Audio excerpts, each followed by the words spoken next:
Thrissur Paliyekkara toll പ്ലാസയിൽ സംഘർഷം. FASTag ഇല്ലാതെ car കടന്നുപോകാൻ ശ്രമിച്ചതോടെയാണ് പ്രശ്നങ്ങൾക്ക് തുടക്കം.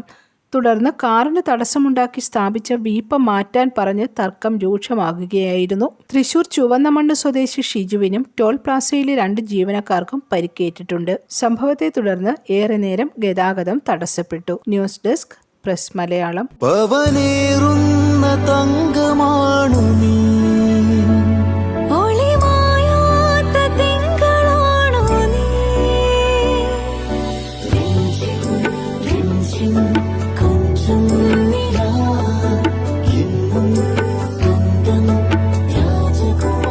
Be a Rajakumari.